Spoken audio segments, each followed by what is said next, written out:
ಮೋದಿ ಸರ್ಕಾರಕ್ಕೆ clean chit, ಆದರೆ America ಸುಮ್ಮನಿರತ್ತ. Pannun case effect. ಅಮೆರಿಕದ ಒತ್ತಡಕ್ಕೆ ಮಣಿದ ಮೋದಿ ಸರ್ಕಾರ. ನಮಸ್ಕಾರ, ಈ ದಿನಕ್ಕೆ ಸ್ವಾಗತ. ನಾನು GM ಪವಿತ್ರ. 3 ವರ್ಷಗಳ ಹಿಂದೆ ಅಂದರೆ ಜೂನ್ 18, 2023ಕ್ಕೆ ಕೆನಡಾದ ಬ್ರಿಟಿಷ್ ಕೊಲಂಬಿಯಾದ ಸರ್ರೆಯಲ್ಲಿರುವಂತಹ ಗುರುದ್ವಾರದ ಮುಂಭಾಗದಲ್ಲಿ ಒಂದು ಭೀಕರ ಘಟನೆ ನಡೆಯುತ್ತೆ. ಕೇವಲ 10 ಸೆಕೆಂಡ್ಗಳ ಅವಧಿಯಲ್ಲಿ 2 ಮುಸುಕುದಾರಿ ಬಂದೂಕುದಾರಿಗಳು ಹತ್ತಿರದಿಂದ ಗುಂಡಿನ ಸುರಿಮಳೆಗೈದು ಹರ್ದೀಪ್ ಸಿಂಗ್ ನಿಜ್ಜರ್ನ ಪ್ರಾಣವನ್ನು ತೆಗಿತಾರೆ. ನಿಜ್ಜರ್ ಕೆನಡಾದ ಪ್ರಜೆಯಾಗಿದ್ದರೂ ಭಾರತದ ಪಾಲಿಗೆ ಆತ ಮೋಸ್ಟ್ ವಾಂಟೆಡ್ ಖಲಿಸ್ತಾನಿ ಪ್ರತ್ಯೇಕತಾವಾದಿ ಮತ್ತು ಘೋಷಿತ ಉಗ್ರನಾಗಿದ್ದ. ಆತ ಹತನಾದಾಗ ಭಾರತದಲ್ಲಿ ಅನೇಕರು ಸಂತೋಷಪಟ್ಟಿದ್ರು.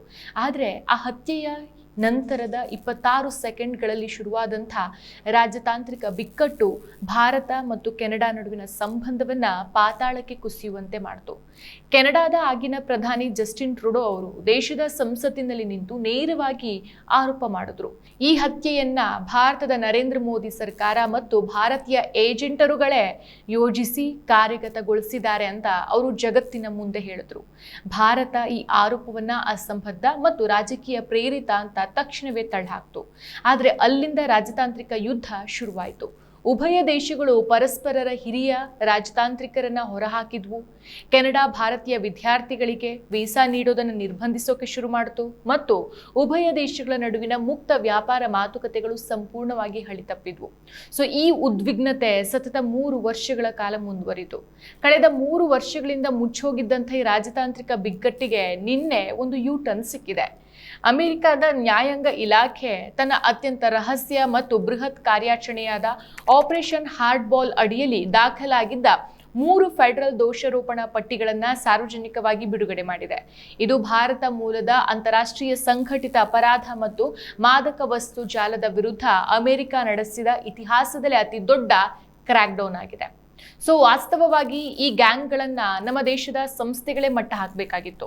ಆದರೆ ಅನ್ಯ ದೇಶಗಳು ನಮಗಾಗಿ ಈ ಕೆಲಸವನ್ನ ಮಾಡಿದೆ. ಈ ಕಾರ್ಯಾಚರಣೆಯಲ್ಲಿ ಅಮೆರಿಕ ಮತ್ತು ಕೆನಡಾದಿಂದ 24 ಜನರನ್ನ ಬಂಧಿಸಲಾಗಿದ್ದು, ಯುರೋಪ್ನ ವಿವಿಧ ಭಾಗಗಳಿಂದ 37 ಜನರ ಮೇಲೆ ಕಠಿಣ ಪ್ರಕರಣಗಳನ್ನು ದಾಖಲಿಸಲಾಗಿದೆ. ಜೊತೆಗೆ 1 ಟನ್ಗಿಂತಾನೂ ಹೆಚ್ಚು ತೂಕದ ಅಕ್ರಮ ಮಾದಕ ವಸ್ತುಗಳನ್ನು ವಶಪಡಿಸಿಕೊಳ್ಳಲಾಗಿದೆ. ಈ ಇಡೀ ಕಾರ್ಯಾಚರಣೆಯ ಅತ್ಯಂತ ಪ್ರಮುಖ ಅಂಶ ಅಂತಂದ್ರೆ ಹರ್ದೀಪ್ ಸಿಂಗ್ ನಿಜ್ಜರ್ ಹತ್ಯೆಯ ಸಂಪೂರ್ಣ ಯೋಜನೆ, ಹಣಕಾಸು ಮತ್ತು ಜವಾಬ್ದಾರಿಯನ್ನ ಲಾರೆನ್ಸ್ ಬಿಷ್ಣೋಯ್ ಗ್ಯಾಂಗ್ ಮತ್ತು ಅದರ ಉತ್ತರ ಅಮೆರಿಕಾದ ಕಮಾಂಡರ್ ಗೋಲ್ಡಿ ಬ್ರಾರ್ ಮೇಲೆ ಹೊರಿಸಲಾಗಿದೆ. ಈ ಪ್ರಕಟಣೆ ಹೊರಬಿದ್ದ ಕೆಲವೇ ಗಂಟೆಗಳಲ್ಲಿ ಕೆನಡಾದ ರಾಯಲ್ ಕೆನಡಿಯನ್ ಮೌಂಟೇನ್ ಪೊಲೀಸ್ ಉಪಾಯುಕ್ತರು ಮಾಧ್ಯಮಗಳ ಮುಂದೆ ಬಂದು ನಿಂತು ನಿಜ್ಜರ್ ಹತ್ಯೆಯಲ್ಲಿ ಭಾರತ ಸರ್ಕಾರದ ಅಧಿಕಾರಿಗಳು ಭಾಗಿಯಾಗಿದ್ದಾರೆ ಅನ್ನೋದಕ್ಕೆ ಸದ್ಯಕ್ಕೆ ಯಾವುದೇ ಪುರಾವೆಗಳು ಲಭ್ಯವಾಗಿಲ್ಲ ಅಂತ ಸ್ಪಷ್ಟನೆಯನ್ನ ಕೊಟ್ಟಿದ್ದಾರೆ.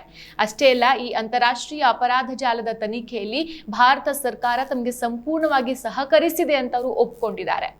ಆದಾಗ್ಯೂ ಕೆನಡಾ ಪೊಲೀಸ್ ಅಧಿಕಾರಿಗಳು ಒಂದು ವ್ಯತ್ಯಾಸವನ್ನ ಗುರುತಿಸಿದ್ದಾರೆ. ಒಂದು ಸಂಘಟಿತ ಅಪರಾಧಕ್ಕೆ ಸಂಬಂಧಿಸಿದಂತ ಈ ಅಮೆರಿಕದ ತನಿಖೆ ಬೇರೆ ಮತ್ತು ಕೆನಡಾ ಸ್ವತಂತ್ರವಾಗಿ ನಡೆಸ್ತಾ ಇರುವಂತಹ ನಿಜ್ಜರ್ ಹತ್ಯೆಯ ತನಿಖೆ ಬೇರೆ ಅಂತ. ಹಾಗಾಗಿ ಮುಂದೆ ಅದರಲ್ಲಿ ಬೇರೆನಾದ್ರೂ ಹೊರಬರಬಹುದು ಅಂತ ಸಹ ಅವರು ಹೇಳ್ತಾರೆ. ಆದ್ರೂ ಇದು ಭಾರತಕ್ಕೆ ಸದ್ಯಕ್ಕೆ ದೊಡ್ಡ ರಿಲೀಫ್. ಯಾಕಂತಂದ್ರೆ ಅಕ್ಟೋಬರ್ 2024ರಲ್ಲಿ ಇದೇ ಕೆನಡಾ ಪೊಲೀಸರು ಭಾರತ ಸರ್ಕಾರದ ವಿರುದ್ಧ ಕೊಲೆ, ಸುಲಿಗೆ, ಬೆದರಿಕೆ ಹಾಕೋಕೆ ಬಿಷ್ಣೋಯ್ ಗ್ಯಾಂಗ್ ಅನ್ನ ಬಳಸಿಕೊಳ್ಳಲಾಗ್ತಾ ಇದೆ ಅಂತ ಗಂಭೀರ ಆರೋಪ ಮಾಡಿ ರಾಜತಾಂತ್ರಿಕ ಬಿಕ್ಕಟ್ಟನ್ನ ಉಲ್ಬಣಗೊಳಿಸಿದ್ರು. ಆದ್ರೆ ಈಗ ಅವರು ತಮ್ಮ ಮಾತಿನಿಂದ ಹಿಂದೆ ಸರಿತಿದ್ದಾರೆ. 100% ಶುದ್ಧ ಶ್ರೀಗಂಧ ಎಣ್ಣೆಯಿಂದ ತಯಾರಾಗಿದೆ. ಅಸಲಿ ಉತ್ತಮಿಕೆಯನ್ನು ಹೊಂದಿದೆ. ಮೈಸೂರ್ ಸ್ಯಾಂಡಲ್ ಸೋಪ್, ನನ್ನ ರಾಯಲ್ ಬ್ಯೂಟಿ ರಿಚುವಲ್. ಅಮೆರಿಕದ FBI ನವದೆಹಲಿ, ಮೆಕ್ಸಿಕೋ, ಮ್ಯಾಡ್ರಿಡ್ ಮತ್ತು ಒಟಾವಾದಲ್ಲಿರುವಂತಹ ತನ್ನ ಲೀಗಲ್ ಅಟ್ಯಾಚಿಗಳು ಹಾಗೂ ಸ್ಪೇನ್ ಸೇರಿದಂತೆ 11 ದೇಶಗಳ ತನಿಖಾ ಸಂಸ್ಥೆಗಳ ಜೊತೆಗೂಡಿ 3 ಪ್ರತ್ಯೇಕ ದೋಷಾರೋಪಣೆಗಳನ್ನು ಸಿದ್ಧಪಡಿಸಿದೆ. ಮೊದಲನೇದು ಬಿಷ್ಣೋಯ್ ಎಂಟರ್ಪ್ರೈಸ್. ಇದು ಕೇವಲ ಒಂದು ಗ್ಯಾಂಗ್ ಅಲ್ಲ, ಒಂದು ಇಡೀ ಬಿಸ್ನೆಸ್ ಸಾಮ್ರಾಜ್ಯದಂತೆ ಕೆಲಸ ಮಾಡ್ತಾ ಇದೆ. ಇದರಲ್ಲಿ ಲಾರೆನ್ಸ್ ಬಿಷ್ಣೋಯ್, ಗೋಲ್ಡಿ ಬ್ರಾರ್, ರೋಹಿತ್ ಗೋದಾರ್ ಸೇರಿದಂತೆ 9 ಜನರ ಮೇಲೆ ದರೋಡೆ, ಸುಲಿಗೆ ಮತ್ತು ಮಾದಕ ವಸ್ತು ಸಾಗಣೆಯ ಆರೋಪವನ್ನು ಹೊರಿಸಲಾಗಿದೆ. ಅಮೆರಿಕದ ಪ್ರಾಸಿಕ್ಯೂಟರ್ಗಳ ಪ್ರಕಾರ ಬಿಷ್ಣೋಯ್ ಭಾರತದ ಹೈ ಸೆಕ್ಯೂರಿಟಿ ಜೈಲಿನಲ್ಲೇ ಕುಳಿತುಕೊಂಡು ನಿಜ್ಜರ್ನ ಫೋಟೋಗಳು ಮತ್ತು ಆತನ ಓಡಾಟದ ವಿಳಾಸಗಳನ್ನು ಒದಗಿಸಿ ಈ ಹತ್ಯೆಗೆ ಆದೇಶ ನೀಡಿದ್ದ. ಇದನ್ನ ಉತ್ತರ ಅಮೆರಿಕಾದಲ್ಲಿ ಕೂತು ಕಾರ್ಯಗತಗೊಳಿಸಿದ್ದು ಗೋಲ್ಡಿ ಬ್ರಾರ್. ಸೊ ಈತ ಸದ್ಯ ತಲೆಮರೆಸಿಕೊಂಡಿದ್ದು FBI ಆತನ ತಲೆಗೆ $50,000 ಅಮೆರಿಕನ್ ಬಹುಮಾನವನ್ನ ಘೋಷಿಸಿ ಆತನನ್ನ ತನ್ನ ಮೋಸ್ಟ್ ವಾಂಟೆಡ್ ಪಟ್ಟಿಗೆ ಸೇರಿಸಿದೆ. ಸೊ ಈತ ಸ್ಯಾಕ್ರಮೆಂಟೋ, ಕೆನಡಾ, ಭಾರತ ಮತ್ತು ಮೆಕ್ಸಿಕೋಗಳ ನಡುವಿನ ಜಾಗತಿಕ ಜಾಲವನ್ನು ಹೊಂದಿದ್ದಾನೆ. ಸೊ ಈ ಹಿಂದೆ ಸಿಧು ಮೂಸೇವಾಲಾ ಹತ್ಯೆಯ ಹೊಣೆಯನ್ನು ಈತನೇ ಫೇಸ್ಬುಕ್ ಪೋಸ್ಟ್ ಮೂಲಕ ಹೊತ್ಕೊಂಡಿದ್ದ. ಇನ್ನು ನೆಕ್ಸ್ಟ್ ಒನ್, ಭಗವಾನ್ ಪುರಿಯಾ ಸಿಂಡಿಕೇಟ್. ಪಂಜಾಬ್ನ 38 ವರ್ಷದ ಜಗ್ಗು ಭಗವಾನ್ ಪುರಿಯಾ ಕೂಡ ಭಾರತದ ಜೈಲಿನಲ್ಲೇ ಇದ್ದಾನೆ. ಈತ ಹಿಂದೆ ಬಿಷ್ಣೋಯ್ ಜೊತೆಗಿದ್ರೂ ಸಹ ನಂತರ ತನ್ನದೇ ಆದ ಒಂದು ಸ್ವತಂತ್ರ ಸಾಮ್ರಾಜ್ಯವನ್ನ ಕಟ್ಕೊಳ್ತಾನೆ. ಈತನ ಜಾಲದಲ್ಲಿ ಜಗತ್ತಿನಾದ್ಯಂತ 1,000ಕ್ಕೂ ಹೆಚ್ಚು ಸದಸ್ಯರಿದ್ದು ಕೇವಲ ಅಮೆರಿಕಾದಲ್ಲೇ 100ಕ್ಕೂ ಹೆಚ್ಚು ಜನ ಇದ್ದಾರೆ. ಸೊ ಅಮೆರಿಕಾದ ತನಿಖೆಯಲ್ಲಿ ಬಯಲಾದಂತ ಅತ್ಯಂತ ಆಘಾತಕಾರಿ ವಿಷಯ ಅಂತಂದ್ರೆ ಈ ಗ್ಯಾಂಗ್ ಭಾರತದ ಕಾನೂನು ಜಾರಿ ಅಧಿಕಾರಿಗಳು ಮತ್ತು ಪೊಲೀಸರಿಗೆ ಭಾರೀ ಪ್ರಮಾಣದ ಲಂಚವನ್ನು ಕೊಟ್ಟು ಭ್ರಷ್ಟಗೊಳಿಸಿತ್ತು. ಸೊ ವಿರೋಧಿಗಳು ಮತ್ತು ಅವರ ಕುಟುಂಬದವರ ಮೇಲೆ ಭಾರತದಲ್ಲಿ ಸುಳ್ಳು ಕ್ರಿಮಿನಲ್ ಪ್ರಕರಣಗಳನ್ನು ದಾಖಲಿಸಿ ಆ ಪ್ರಕರಣಗಳನ್ನು ಇತ್ಯರ್ಥಗೊಳಿಸೋಕೆ ಲಕ್ಷಾಂತರ ರೂಪಾಯಿ ಸುಲಿಗೆ ಮಾಡಲಾಗ್ತಾ ಇತ್ತು. ಸೊ ಅಮೆರಿಕಾದ ಇಮಿಗ್ರೇಷನ್ ಕಸ್ಟಡಿಯಲ್ಲಿದ್ದಂಥ ಒಬ್ಬ ಗ್ಯಾಂಗ್ ಸದಸ್ಯ ಅಲ್ಲಿಂದಾನೇ ತನ್ನ ವಿರೋಧಿಗೆ ನಿನ್ನ ಕುಟುಂಬವನ್ನ ಪಂಜಾಬ್ನಲ್ಲಿ ಮುಗಿಸ್ಬಿಡ್ತೇನೆ ಅಂತ ಬೆದರಿಕೆ ಹಾಕಿದ್ದ. ಸೊ ಈ ಪ್ರಕರಣದಲ್ಲಿ ಪಂಜಾಬ್ನ ನಾಗ್ರಾದ SHO ಗುರಿಂದರ್ ಸಿಂಗ್ ಎಂಬ ಅಧಿಕಾರಿಯ ಹೆಸರು ಕೇಳಿಬಂದಿತ್ತು. ಸೊ ಸುಳ್ಳು ಕೇಸ್ ದಾಖಲಿಸೋಕೆ $4 ಲಕ್ಷ ಸುಲಿಗೆ ಮಾಡಿದ ಆರೋಪ ಕೇಳಿಬಂದಿದೆ. ಇನ್ನು ರವೀಂದ್ರ ಸಿಂಗ್ ದಂಡಾ ಅಲಿಯಾಸ್ ರ್ಯಾಂಡಿ ಅಥವಾ ಜಾನ್ ವಿಕ್, 57 ವರ್ಷದ ಈ ವ್ಯಕ್ತಿ ಹಿಂದೆ ವ್ಯಾಂಕೋವರ್ನಲ್ಲಿ ಕಾರ್ಯಾಚರಣೆ ನಡೆಸ್ತಾ ಇದ್ದ. ಈಗ ಯುರೋಪ್ನಿಂದ ಇಡೀ ಸ್ಮಗ್ಲಿಂಗ್ ನೆಟ್ವರ್ಕ್ ಅನ್ನು ನಿರ್ವಹಿಸ್ತಿದ್ದಾನೆ. ಈತ ದಕ್ಷಿಣ ಕ್ಯಾಲಿಫೋರ್ನಿಯಾದಿಂದ ಕೆನಡಾಕ್ಕೆ ಪ್ರತಿ ವಾರ 100 kg ಮಾದಕ ವಸ್ತುವನ್ನ ಒಂದು ಕಮರ್ಷಿಯಲ್ ಟ್ರಕ್ಗಳಲ್ಲಿ ಯಾರಿಗೂ ತಿಳಿಯದಂತೆ ರಹಸ್ಯವಾಗಿ ಸಾಗಿಸ್ತಾ ಇದ್ದ. ಜುಲೈ 2023ರಿಂದ ನವೆಂಬರ್ 2024 ನಡುವೆ ಈತ 430 kg ಮಾದಕ ವಸ್ತು ಸಾಗಾಟ ಮಾಡಿದ್ದಾನೆ. ಇನ್ನು 33 ವರ್ಷದ ಲಾರೆನ್ಸ್ ಬಿಷ್ಣೋಯ್ ಪಂಜಾಬ್ ಮೂಲದವನಾಗಿದ್ದು ಕಳೆದ ಹಲವು ವರ್ಷಗಳಿಂದ ಜೈಲಲ್ಲೇ ಇದ್ದಾನೆ. ಆದರೆ ಜೈಲೊಳಗೆ ಮೊಬೈಲ್ ಫೋನ್ಗಳು, ಎನ್ಕ್ರಿಪ್ಟೆಡ್ ಇಂಟರ್ನೆಟ್ ಕರೆ ಸಾಧನಗಳನ್ನ ಸ್ಮಗ್ಲಿಂಗ್ ಮಾಡಿಕೊಂಡು ಇಡೀ ಜಾಗತಿಕ ಅಪರಾಧ ಸಾಮ್ರಾಜ್ಯವನ್ನ ಆತ ನಿಯಂತ್ರಿಸ್ತಿದ್ದಾನೆ. ಸಾರ್ವಜನಿಕವಾಗಿ ಆತ ತನ್ನನ್ನ ಒಬ್ಬ ದೇಶಭಕ್ತ, ರಾಷ್ಟ್ರವಾದಿ ಮತ್ತು ತೀವ್ರ ಧಾರ್ಮಿಕ ವ್ಯಕ್ತಿ ಅಂತ ಬಿಂಬಿಸ್ಕೊಳ್ತಾನೆ. ಸೊ ಮಾಧ್ಯಮ ಸಂದರ್ಶನಗಳಲ್ಲಿ ತಾನು ಹಿಂದೂ ಡಾನ್ ಆಗೋಕೆ ಬಯಸೋದಾಗಿ ಹೇಳ್ಕೊಂಡಿದ್ದಾನೆ. ಜೈಲಲ್ಲಿದ್ದು ಸೋಷಿಯಲ್ ಮೀಡಿಯಾದಲ್ಲಿ ಆತ ದೊಡ್ಡ ಫಾಲೋವಿಂಗ್ ಅನ್ನ ಸೃಷ್ಟಿಸ್ಕೊಂಡಿದ್ದಾನೆ. ಯುವಕರನ್ನ ಸೆಳೆದು ಅವರನ್ನ ಯಾವುದೇ ಕ್ರೈಮ್ ಮಾಡೋಕೆ ಬಳಸ್ಕೊಳ್ಳೋಕೆ ಈ ಇಮೇಜ್ ಅನ್ನ ಆತ ಸೃಷ್ಟಿಸಿದ್ದಾನೆ ಅಂತ US ತನಿಖಾಧಿಕಾರಿಗಳು ಹೇಳ್ತಾರೆ. ಸೊ ಆತನ ಹಣಕಾಸಿನ ಮುಖ್ಯ ಮೂಲ ಮಾದಕ ವಸ್ತು ಕಳ್ಳಸಾಗಣೆ. ಲಾಸ್ ಏಂಜಲೀಸ್ನಲ್ಲಿ ಪ್ರತಿಸ್ಪರ್ಧಿ ಗ್ಯಾಂಗ್ನಿಂದ 500 kg ಡ್ರಗ್ಸ್ ಕದ್ದ ಆರೋಪವೂ ಈತನ ಮೇಲಿದೆ. ಜೊತೆಗೆ ಕ್ಯಾಲಿಫೋರ್ನಿಯಾದ ಒಂದು ಶ್ರೀಮಂತ ಕುಟುಂಬಕ್ಕೆ ಎನ್ಕ್ರಿಪ್ಟೆಡ್ ವಾಟ್ಸಪ್ ಸಂದೇಶ ಕಳಿಸಿ $5 ಮಿಲಿಯನ್ ಸುಲಿಗೆಗೆ ಬೇಡಿಕೆ ಇಟ್ಟಿದ್ದ. ಭಾರತದಲ್ಲಿ ತನ್ನ ಪ್ರಭುತ್ವವನ್ನು ಸಾಬೀತು ಮಾಡ್ಕೊಳ್ಳೋಕೆ 2023ರಿಂದ ನಟ ಸಲ್ಮಾನ್ ಖಾನ್ ಮನೆ ಮುಂದೆ ಗುಂಡಿನ ದಾಳಿ ನಡೆಸೋದು, ಬಾಬಾ ಸಿದ್ದಿಕಿ ಮತ್ತು ಸಿಧು ಮೂಸೇವಾಲ್ ಹತ್ಯೆಯ ಹೊಣೆಯನ್ನ ಹೊರೋದನ್ನ ಈತ ನಿರಂತರವಾಗಿ ಮಾಡ್ತಿದ್ದಾನೆ. ಜಗತ್ತಿನ ಇತಿಹಾಸದಲ್ಲೇ ಇಷ್ಟು ವರ್ಷ ಜೈಲಲ್ಲಿದ್ದು 520ಕ್ಕೂ ಹೆಚ್ಚು ಶಸ್ತ್ರ ಸಜ್ಜಿತ ಅಂತಾರಾಷ್ಟ್ರೀಯ ಗ್ಯಾಂಗ್ ನಡೆಸ್ತಾ ಇರುವಂತಹ ಉದಾಹರಣೆ ಮತ್ತೊಂದಿಲ್ಲ ಅಂತ ಅನ್ಸುತ್ತೆ. ಸೊ ಇದೇ ಕಾರಣಕ್ಕೆ ಸೆಪ್ಟೆಂಬರ್ 2025ರಲ್ಲಿ ಕೆನಡಾ ಇದನ್ನ ಭಯೋತ್ಪಾದಕ ಸಂಘಟನೆ ಅಂತ ಘೋಷಿಸಿತು. ಕೆನಡಾದ ನಿಜರ್ ಪ್ರಕರಣದಲ್ಲಿ ಭಾರತಕ್ಕೆ ಕ್ಲೀನ್ ಚಿಟ್ ಸಿಕ್ಕಿರಬಹುದು. ಆದರೆ ಅಮೆರಿಕಾದಲ್ಲಿ ನಡೀತಾ ಇರುವಂತಹ ಮತ್ತೊಂದು ತನಿಖೆ ಭಾರತಕ್ಕೆ ಇನ್ನೂ ದೊಡ್ಡ ಗಂಡಾಂತರವನ್ನ ತಂದಿಟ್ಟಿದೆ. ಅದೇ ಖಲಿಸ್ತಾನಿ ಬೆಂಬಲಿಗ ಮತ್ತು ಅಮೆರಿಕಾದ ಪ್ರಜೆ ಗುರು ಪಂತ್ವಂತ್ ಸಿಂಗ್ ಪನ್ನೂನ್ ಹತ್ಯೆಯ ಸಂಚು. ಇದರಲ್ಲಿ ಭಾರತೀಯ ಗುಪ್ತಚರ ಸಂಸ್ಥೆ ರಾ ಜೊತೆಗೆ ಲಿಂಕ್ ಹೊಂದಿದ್ದ ವಿಕಾಸ್ ಯಾದವ್ ಎಂಬ ಅಧಿಕಾರಿಯ ಹೆಸರು ಬಹಿರಂಗ ಆಗಿದೆ. ವಿಕಾಸ್ ಯಾದವ್ ಪನ್ನೂನ್ನನ್ನ ಮುಗಿಸೋಕೆ ನಿಖಿಲ್ ಗುಪ್ತಾ ಎಂಬ ಭಾರತೀಯನನ್ನ ಬಳಸ್ಕೊಂಡಿದ್ದ. ಆದ್ರೆ ನಿಖಿಲ್ ಗುಪ್ತಾ ಹತ್ಯೆಗಾಗಿ ಸಂಪರ್ಕಿಸಿದಂಥ ಕಾಂಟ್ರಾಕ್ಟ್ ಕಿಲ್ಲರ್ ವಾಸ್ತವವಾಗಿ ಅಮೆರಿಕಾದ ಡ್ರಗ್ ಎನ್ಫೋರ್ಸ್ಮೆಂಟ್ ಅಡ್ಮಿನಿಸ್ಟ್ರೇಷನ್ನ ರಹಸ್ಯ ಅಧಿಕಾರಿಯಾಗಿದ್ದ.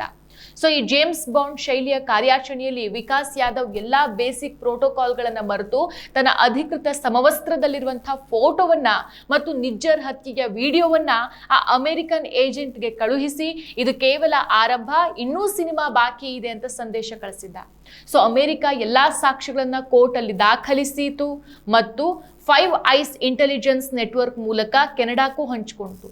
ಸೊ ನಿಖಿಲ್ ಗುಪ್ತನನ್ನ ಜೂನ್ 2023ರಲ್ಲಿ ಝೆಕ್ ರಿಪಬ್ಲಿಕನ್ ಬಂಧಿಸಿ ಜೂನ್ 2024ರಲ್ಲಿ ಅಮೆರಿಕಾಗೆ ಹಸ್ತಾಂತರಿಸಲಾಯಿತು ಮತ್ತು ಆತ ಅಲ್ಲಿ ತಪ್ಪನ್ನ ಒಪ್ಕೊಂಡಿದ್ದಾನೆ.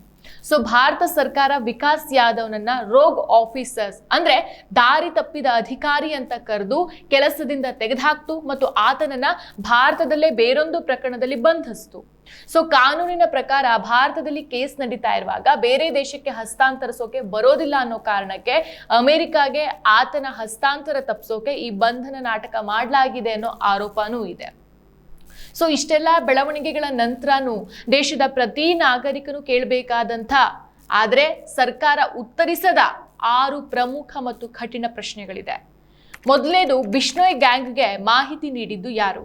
ಕೆನಡಾ ಸರ್ಕಾರ ಮೊದಲಿಂದಾನು ಭಾರತೀಯ ರಾಜತಾಂತ್ರಿಕ ಸಿಬ್ಬಂದಿಗಳು ಕೆನಡಾದಲ್ಲಿದ್ದ ಖಲಿಸ್ತಾನಿಗಳ ಮೇಲೆ ನಿಗಾ ಇಟ್ಟು ಆ ಇಂಟೆಲಿಜೆನ್ಸ್ ಮಾಹಿತಿಗಳನ್ನ ರಾ ಮೂಲಕ ಬಿಷ್ಣೋಯ್ ಗ್ಯಾಂಗ್ಗೆ ತಲುಪಿಸ್ತಾ ಇದ್ರು ಮತ್ತು ಗ್ಯಾಂಗ್ ಹತ್ಯೆ ಮಾಡ್ತಾ ಇತ್ತು ಅಂತ ಆರೋಪಿಸಿತ್ತು. ಸೊ ಈಗ ಬಿಷ್ಣೋಯ್ ಗ್ಯಾಂಗ್ ನಿಜ್ಜರ್ನನ್ನ ಕೊಂದಿರೋದು ಅಮೆರಿಕಾದ ತನಿಖೆಯಲ್ಲಿ ಸಾಬೀತಾಗಿದೆ. ಹಾಗಾದ್ರೆ ಕೆನಡಾ ಮಾಡಿದ ಮೊದಲ ಆರೋಪ ಸುಳ್ಳ ಅಥವಾ ಅದನ್ನ ಮುಚ್ಚಾಕಲಾಗ್ತಾ ಇದೆಯಾ? ನಿಜ್ಜರ್ನ ವಿಳಾಸ ಮತ್ತು ಫೋಟೋಗಳನ್ನ ಜೈಲಲ್ಲಿದ್ದಂಥ ಬಿಷ್ಣೋಯ್ಗೆ ನೀಡಿದವರು ಯಾರು? ಗ್ಯಾಂಗ್ ಸ್ವತಃ ಕಲೆ ಹಾಕ್ತಾ ಅಥವಾ ಅಲ್ಲಿನ ಸಿಬ್ಬಂದಿಗಳು ಇದನ್ನ ಕೊಟ್ರಾ? ಸರ್ಕಾರ ಬಿಷ್ಣೋಯ್ ನೆಟ್ವರ್ಕ್ ಅನ್ನ ತನ್ನ ಕೆಲಸಕ್ಕೆ ಬಳಸ್ಕೊಳ್ತಾ ಇದೆಯಾ ಅಂತ. ಇನ್ನು ನೆಕ್ಸ್ಟ್ ಒನ್, ನಮ್ಮ ಗುಪ್ತಚರ ಸಂಸ್ಥೆಗಳ ತರಬೇತಿ ಇಷ್ಟೊಂದು ಕಳಪೆ ಆಗಿದ್ಯಾ ಅಂತ. ಯಾವುದೋ ಒಂದು ಅಂತಾರಾಷ್ಟ್ರೀಯ ಲಿಂಕ್ ಇಲ್ಲ ಅಂತ ವಾದಿಸಿದ್ರು ಸಹ ವಿಕಾಸ್ ಯಾದವ್ನಂತ ಉನ್ನತ ರಾ ಅಧಿಕಾರಿಗಳು ಅಮೆರಿಕಾದಲ್ಲಿ ಮೂರ್ಖತನದಿಂದ ಹೇಗೆ ವರ್ತಿಸಿದ್ರು? ಗುಪ್ತಚರ ಇಲಾಖೆಯ ಎಲ್ಲಾ ಪ್ರೋಟೋಕಾಲ್ಗಳನ್ನ ಮೀರಿ ಅಮೆರಿಕಾದ ರಹಸ್ಯ ಏಜೆಂಟ್ಗಳಿಗೆ ತನ್ನ ಸಮವಸ್ತ್ರದ ಫೋಟೋವನ್ನ ಕಳಿಸುವಷ್ಟು ನಮ್ಮ ಏಜೆನ್ಸಿಗಳು ಅಸಮರ್ಥವಾಗಿದ್ಯಾ? ಜೇಮ್ಸ್ ಬಾಂಡ್ ಆಗೋಕ್ ಹೊರಡೋ ಮೊದಲು ಅದರ ಸ್ಪೆಲ್ಲಿಂಗ್ ಆದ್ರೂ ಕಲಿಬೇಕಾಗಿತ್ತಲ್ವಾ? ನಮ್ಮ ದೇಶದ ಭದ್ರತಾ ಏಜೆನ್ಸಿಗಳ ಈ ಜಾಗತಿಕ ಮುಖಭಂಗಕ್ಕೆ ಹೊಣೆ ಯಾರು ಮತ್ತು ಯಾರು ಹೊಣೆಗಾರಿಕೆಯನ್ನ ತೆಗೆದುಕೊಳ್ತಾರೆ? ನೆಕ್ಸ್ಟ್ ಒನ್, ಅಮೆರಿಕಾದ ಒತ್ತಡಕ್ಕೆ ಮಣಿದು ದೇಶದ ಹಿತಾಸಕ್ತಿಯನ್ನ ಬಲಿ ಕೊಡಲಾಗ್ತಾ ಇದೆಯಾ? ಭಾರತ ಇತ್ತೀಚೆಗೆ ಅಮೆರಿಕಾದ ಜೊತೆಗೆ ಮಧ್ಯಂತರ ವ್ಯಾಪಾರ ಒಪ್ಪಂದಕ್ಕೆ ಸಹಿ ಹಾಕಿದೆ. ವಿಶ್ಲೇಷಕರ ಪ್ರಕಾರ ಈ ಒಪ್ಪಂದದ ಷರತ್ತುಗಳು ಬಾಂಗ್ಲಾದೇಶ್ ಮತ್ತು ವಿಯೆಟ್ನಾಂ ದೇಶಗಳಿಗಿಂತಾನೂ ಕೆಟ್ಟದಾಗಿವೆ. ಭಾರತ ಅಮೆರಿಕಾದ 18% ಸುಂಕದ ಕಠಿಣ ನಿಯಮವನ್ನು ಒಪ್ಪಿಕೊಂಡಿದೆ ಮತ್ತು ನಮ್ಮ ದೇಶದ ಅತ್ಯಂತ ಸೂಕ್ಷ್ಮವಾದ ಕೃಷಿ ವಲಯವನ್ನ ಅಮೆರಿಕಾದ ಕಂಪನಿಗಳಿಗೆ ಮುಕ್ತಗೊಳಿಸಿದೆ. ರಷ್ಯಾದಿಂದ ತೈಲ ಕೊಳ್ಳುವ ವಿಷಯವಿರಲಿ ಅಥವಾ ಇರಾನ್ನ ಚಾಬಹಾರ್ ಬಂದರ್ನಿಂದ ಹಿಂದೆ ಸರಿಯೋ ವಿಷಯ ಇರಲಿ, ಅಮೆರಿಕ ಹೇಳಿದ ತಕ್ಷಣ ಭಾರತ ಯಾಕೆ ಒಪ್ಕೊಳ್ತಾ ಇದೆ? ಪನ್ನೂನ್ ಹತ್ಯೆ ಸಂಚಲ್ಲಿ ಭಾರತ ಸರ್ಕಾರದ ಕೈವಾಡ ಇರುವಂತಹ ಸಾಕ್ಷಿಗಳನ್ನ ಇಟ್ಕೊಂಡು ಅಮೆರಿಕ ನಮ್ಮನ್ನ ಬ್ಲಾಕ್ ಮೇಲ್ ಮಾಡ್ತಾ ಇದೆಯಾ ಅಥವಾ ಅದಕ್ಕೆ ಪ್ರತಿಯಾಗಿ ಭಾರತದಿಂದ ಇಂಥ ಆರ್ಥಿಕ ಲಾಭವನ್ನ ಪಡೆದುಕೊಳ್ತಾ ಇದೆಯಾ? ಇದಿಷ್ಟು ಪ್ರಶ್ನೆಗಳು. ಸೊ ಪನ್ನೂನ್ ಅಂತ ಒಬ್ಬ ಸಣ್ಣ ಪುಟ್ಟ ವ್ಯಕ್ತಿಯನ್ನ ಟಾರ್ಗೆಟ್ ಮಾಡಿದ್ರಿಂದ ದೇಶಕ್ಕಾದ ಲಾಭ ಏನು? ಪನ್ನೂನ್ ಎಂಬ ವ್ಯಕ್ತಿ ಕೇವಲ ಒಂದು ಕೋಣೆಯಲ್ಲಿ ಕುತ್ಕೊಂಡು ಯೂಟ್ಯೂಬ್ ಮತ್ತು ಸೋಷಿಯಲ್ ಮೀಡಿಯಾಗಳಲ್ಲಿ ಕೀಳು ಮಟ್ಟದ ವಿಡಿಯೋಗಳನ್ನ ಮಾಡ್ತಾ ಬೆದರಿಕೆ ಹಾಕುವ ಅಂತಾರಾಷ್ಟ್ರೀಯ ಮಟ್ಟದಲ್ಲಿ ಯಾವುದೇ ತೂಕವಿಲ್ಲದ ಒಂದು ಸಣ್ಣ ವ್ಯಕ್ತಿ. ಸೊ ಆತನಿಂದ ಭಾರತದ ಸಾರ್ವಭೌಮತೆಗೆ ಯಾವುದೇ ದೊಡ್ಡ ಅಪಾಯ ಇರಲಿಲ್ಲ.